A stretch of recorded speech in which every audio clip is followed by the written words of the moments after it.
सामाजिक कार्यकर्त्या अंजली दमानिया यांनी काही गोष्टी समोर आणल्या। खरं तर त्यावेळी ती समोर आलेल्या कारण धनंजय मुंडे यांच्या दबावाखाली अनेक अधिकारी काम करू शकलेले नाही। केटम असतील, व्ही राधा असतील, प्रामाणिक अधिकारी कृषी विभागात कामच करू शकलेले नाही, अशा प्रकारची स्थिती आहे। कारण धनंजय मुंडे आणि वाल्मिक कराडच हे खातं चालवत होते। मी सुद्धा काही कामात हा अनुभव घेतलेला आहे। आपण जे आरोप अंजली दमानिया यांनी केलेले आहे, प्रत्यक्षात कृषी विभागानं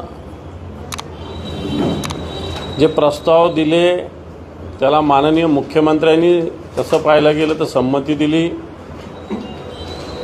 याचा अर्थ सगळं सरकार याच्यामध्ये सहभागी आहे का अशा प्रकारचा प्रश्न निर्माण होतो।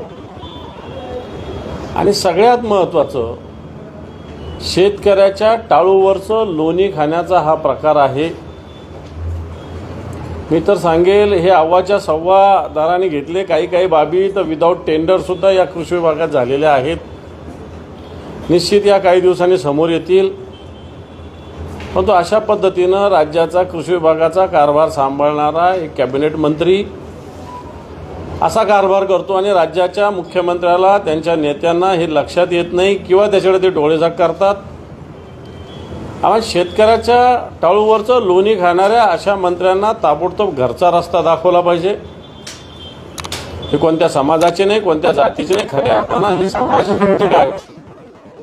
शेतकरी आहे आणि शेतकऱ्याच्या टाळूवरचं लोणी खाणाऱ्याचं कधीच कल्याण होऊ शकत नाही। म्हणून मी या राज्य सरकारने ताबडतोब धनंजय मुंडेचा राजीनामा घेतला पाहिजे, नाहीतर येणाऱ्या काळात अधिवेशन आहे, अधिवेशनसुद्धा धनंजय मुंडेंचा राजीनाम्याशिवाय मला वाटत नाही पुढे जाईल। कारण ज्या पद्धतीनं धनंजय मुंडेंचा कारभार, कृषी विभागाचा कारभार आहे, त्याला सरकारचं संरक्षण आहे। गुन्हेगारांना पाठीशी घालण्याचं धनंजय मुंडेंचं काम आहे। वाल्मिक कराडसारख्या व्यक्तीला सांभाळण्याचं काम आहे। वाल्मिक कराडसारखी व्यक्ती ज्या पद्धतीनं बीडमध्ये आणि कृषी विभागात ज्याने हैदोस घातलेला आहे, वाटतं आता सरकारने वाट पाहू नये, ताबडतोब धनंजय मुंडेंना या मंत्रिमंडळातून बडतर्फ केलं पाहिजे आणि अशा पद्धतीनं जे काम केलं याच्यात सरकारने पुढाकार घेऊन या खात्याच्या कारभारावर, या खात्याच्या मंत्र्यावर आणि या खात्याच्या तत्कालीन सचिवावर सुद्धा गुन्हा दाखल केला पाहिजे। अशा प्रकारची मागणी आपल्या माध्यमातून मी सरकारकडे करतो।